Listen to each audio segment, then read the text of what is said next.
Acompanhem comigo. Olá pessoal, tudo bem? Vamos lá. Segundo o Código Civil, um testamento ele deixa de produzir efeitos pela nulidade, ou seja, eu fiz um testamento, mas coloquei por algum motivo que nós já comentamos anteriormente, aquele testamento ele é nulo, tá? Digamos, eu excluí um herdeiro necessário do meu testamento, sem ser em caso de deserdação ou caso de indignidade. Lembra que eu não posso fazer isso? É um dos motivos de nulidade. Ou então, eu revoguei aquele testamento. Eu fiz um testamento, mas depois de um tempo eu fiz um outro testamento, revogando esse anterior. Ou então pela caducidade, que é o tema que nós vamos falar agora. A caducidade ela se dá pela falta de objeto, modificação substancial feita pelo testador, alienação da coisa, evicção ou perecimento. Digamos que eu deixei um imóvel para o meu sobrinho, um imóvel que fica em Ubatuba. Quando eu faleci, esse imóvel não existe mais, eu já tinha vendido. Então, ele não tem mais direito àquele imóvel, tá? Ele não vai ser substituído por outro. Eu deixei um legado para ele, aquele imóvel. Ou então, eu deixei 30% dos meus bens para esse meu sobrinho. Ele é meu herdeiro testamentário. Faleci, eu não tenho mais bem nenhum. Ao longo da vida, eu acabei dilapidando todo o meu patrimônio e eu não tenho mais nada. Então, nesse caso, ele também não recebe. Ou então, pode acontecer o quê? Do meu sobrinho falecer antes de mim. Então, nesse caso, no direito na sucessão testamentária, ele não tem direito de representação. Lembra o que é direito de representação? Na sucessão legítima, se acontecer, por exemplo, de eu falecer, só que meu filho faleceu antes de mim, por representação, quem vai receber serão os meus netos, tá? Filhos desse meu filho, que vai receber a parte dele. Então, na sucessão testamentária, não tem direito de representação. Tudo bem? Então, vamos para o próximo assunto. Direito de acrescer. Referente ao direito de acrescer, deixa eu levantar a telinha aqui para ficar um pouco mais fácil para a gente se ver. Quando o testador contempla vários beneficiários, deixando a mesma herança ou coisa em porções não determinadas, em um dos concorrentes vem a faltar. Então, digamos assim, eu deixei um imóvel para os meus dois sobrinhos, o João e o Caio. E eu já deixo anotado o seguinte, em caso de falecimento do João, o Caio receberá 100%. Ou, em caso de falecimento do Caio, o João receberá 100%. Então, eu já fiz no testamento, eu já deixei anotado essa informação, tá? Agora, acontece o seguinte. Se eu simplesmente não mencionei isso, eu deixei 50% para cada um e não mencionei nada, e eu venho a faltar. Não havendo substituto para ele, a cota vai para os herdeiros legítimos. Tudo bem? Então, não esqueça disso. Direito de acrescer seria o direito de... Eu já informo quem vai ficar como bem, com o quinhão daquele herdeiro, né, testamentário, caso ele venha a faltar. Então, eu já deixo lá, eles já são concorrentes, né, porque eu já deixaria 50% para cada um. Em caso de falecimento de um, o outro receberia a parte correspondente.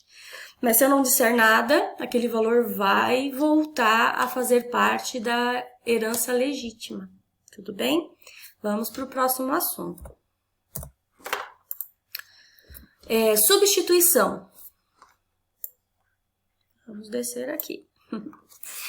Pode ser conceituado como a indicação de certa pessoa para recolher a herança ou legado, caso o nomeado venha a faltar.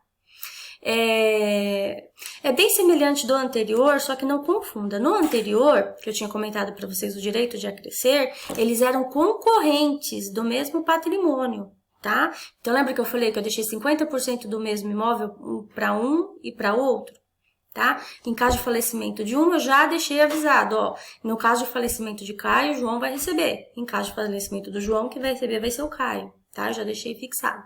Agora, aqui... em caso da pessoa que foi indicada, né, como herdeira, testamentária ou legatário venha a faltar, eu já deixo nomeado uma outra pessoa. Por exemplo, a substituição, ela pode ser substituição vulgar ou fideicomissária. O que é uma substituição vulgar e recíproca? É a que se verifica quando o testador nomeia um herdeiro ou legatário para receber a cota que caberia àquele que não quis ou não pôde receber. É recíproca quando os herdeiros ou legatários são nomeados substitutos um dos outros. Então, eu já deixo claro assim no meu testamento. Olha, há a possibilidade de substituição recíproca ou vulgar. Vulgar, perdão. Já deixo assim, deixo o imóvel, digamos que eu deixo 30% do meu patrimônio para minha irmã Andréia. Em caso de falecimento da Andréia, quem terá direito a receber esse patrimônio serão os meus sobrinhos, Marcelo e Alexandre. Então, eu já deixo esse comunicado, tá? Porque, na verdade, o minha herdeira é a Andréia. Só que se acontecer dela falecer, existe a possibilidade da substituição. Aqui a gente não está falando de direito de representação, porque a representação é lá na legítima e ela é automática. Na substituição, eu tenho que deixar essa disposição no testamento. Tudo bem? Quando é uma substituição fideicomissária, essa substituição acontece quando, como fiduciário, o testador, ele deixa alguém como fiduciário para receber a herança, quando, em razão da sua morte, né, obviamente, durante um período, porque nós colocamos como se fosse uma condição. Digamos que eu vou deixar um imóvel para o meu sobrinho, só que esse meu sobrinho ainda não foi concebido. Ele ainda não existe. Minha irmã, ela ainda vai gerar, ainda vai conceber essa pessoa, tá? Então, deixo essa condição. Por exemplo, no prazo de 2 anos, a minha irmã, Andréia, se ela engravidar, ela vai ser haverá substituição fideicomissária do imóvel X, porque esse imóvel pertencerá ao meu sobrinho, meu futuro sobrinho, tá? Até eu acho que no slide próximo vai ficar um pouco mais fácil para entender. Vamos lá. Aqui, ó, o artigo 1952 só permite a substituição fideicomissária em favor dos não concebidos ao tempo da morte do testador. Não concebidos, eles ainda nem existiam, né? Caso o fideicomissário contemplado no testamento já tenha nascido quando a abertura da sucessão, a lei determina que o direito de propriedade dos bens abrangidos pelo testamento seja ele transmitido imediatamente. O fiduciário terá direito do usufruto sobre tais bens até que seja verificada a condição ou termo estabelecido no testamento. Artigo 1959 do Código Civil considera nulos os fideicomícios além de segundo grau. Então, eu só posso fazer esse fideicomício até o herdeiro de segundo grau, tá? Então, vamos lá. Eu faço um testamento falando porque eu vou deixar um imóvel X para o meu neto. Só que esse meu neto ainda não existe, tá? Então, esse meu neto, ele ainda será concebido. O meu filho, ele vai ter direito ao usufruto desse bem até o nascimento do meu sobrinho. Do meu neto. Até o nascimento do meu neto. Quando eu faleci, o meu neto ele já havia nascido, não vai passar por esse fiduciário, ou seja, não vai passar pelo meu filho, já vai direto para o meu neto. Tudo bem? Se ficar com alguma dúvida, vocês mandem algum comunicado, alguma coisa que eu esclareço melhor para vocês, tá? Deem uma lidinha, por favor, no artigo 1959, porque não é permitido fazer essa substituição fideicomissária para herdeiros de 3º, de 4º grau, tá? No máximo até o 2º grau, tudo bem? Vamos para o próximo. Revogação do testamento. Segundo o artigo 1969 do Código Civil, o testamento pode ser revogado pelo mesmo modo e forma como ele foi feito. O testamento deve ser revogado por outro testamento, por exemplo, tá? A revogação pode ser das seguintes espécies: expressa ou direta. E sempre quando falar que é expresso, é algo escrito, tá? Tácita ou indireta. A tácita aqui, tomem muito cuidado, porque não quer dizer que é no silêncio. O tácito aqui é no seguinte sentido. Eu fiz um testamento deixando 30% do meu patrimônio, 50% do meu patrimônio para minha irmã. O outro 50% seria para os herdeiros legítimos, tá? Que seria os herdeiros necessários e legítimos. Então eu não poderia mexer, só poderia mexer nos 50%. Tudo bem. Aí o que acontece? Eu faço um outro testamento, deixando os mesmos 50% dos bens para o meu tio. Ou seja, eu fiz uma revogação tácita, eu não deixei expresso, revogo o testamento anterior. Mas eu peguei exatamente aquele mesma porcentagem do patrimônio e já disponibilizei em outro testamento para outra pessoa. Então eu fiz uma revogação tácita ou indireta, tudo bem? Posso revogar de forma total, né? Parcial. Total seria totalmente aquela parte, que nem eu dei esse exemplo, de 50% do que eu tinha disponibilizado, que eu podia disponibilizar, eu já entreguei para outro, né? Já coloquei lá à disposição para entregar para outro.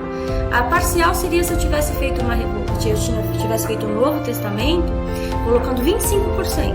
Então, parcialmente, 25% eu continuaria no anterior e 25% seria desse novo testamento. E temos o real, quando o testamento cerrado ou particular for destruído com o consentimento do testador. Você lembra que existe aquele testamento que é costurado, né? Aquele testamento, se ele for destruído com o consentimento do testador, ele foi revogado. Tudo bem? Vamos para o próximo. O rompimento do testamento. Consiste na ineficácia deste pelo fato do testador não ter conhecimento da existência de herdeiros necessários seus quando a elaboração do testamento. Digamos que quando eu fiz o meu testamento, eu não tinha a menor noção que eu tinha um filho, né? É muito comum isso acontecer mais para os meninos. Para as meninas é um pouco mais difícil. Ele não tinha a menor noção que ele tinha um filho. E aí ele não tinha herdeiro necessário, digamos, na época da feitura do testamento, e ele deixou 100% do patrimônio, digamos, por um amigo.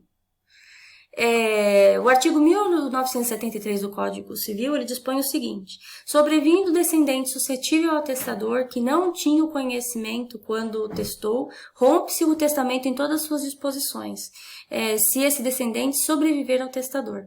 Então vem uma pessoa e fala assim, olha, eu sou filho dele, faz os exames, realmente observa que foi constatado que era filho e ele é um herdeiro necessário. Nesse caso, rompe o testamento porque ele tem direito à legítima. Tudo bem? Então vamos para o último assunto. Existe a possibilidade agora, né, que tem sido muito controvertido, mas existe a possibilidade que é o testamento vital. O documento que estabelece disposições sobre o tipo de tratamento de saúde ou não tratamento que a pessoa deseja no caso de não ter condições de manifestar a sua vontade. A doutrina calcada no princípio da dignidade da pessoa humana vem entendendo que é válida essa declaração de vontade desde que expressa em documento autêntico, tá? O enunciado 528 do CJF. Então, assim, eu já faço um testamento colocando a minha disposição de última vontade, falando o seguinte: em caso que eu fique doente e eu não consiga expressar a minha vontade e fique dependente de aparelhos, eu autorizo desligar os aparelhos. Ou, caso eu não consiga expressar a minha vontade, eu não tenho interesse em doação de sangue. Tá? Existe essa possibilidade, embora seja polêmica, mas existe. Ou muitas vezes eu coloco até disposições de medicação, né? Eu não tenho naquele momento a lucidez para poder dispor desse assunto, mas eu já deixo antecipadamente no testamento o meu comentário. Se caso acontecer o fato X, a minha opinião seria essa. Tá? Então aqui eu encerro essa aula, espero que vocês tenham assimilado o conteúdo e eu fico à disposição. Até mais!